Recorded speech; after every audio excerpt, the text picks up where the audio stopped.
In Kannada, we don't say उड़े खुले असबा में ख्वाबों के परिंदे. Instead, we say ಬಾನಿಗೊಂದು ಎಲ್ಲಿ ಎಲ್ಲಿದೆ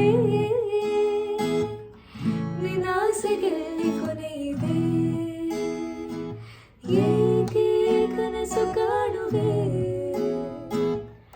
ನಿಧಾನಿಸು ನಿಧಾನಿಸು ಆಸೆ ಎಂಬ ಬಿಸಿಲು ಕುದುರೆ ಏಕೆ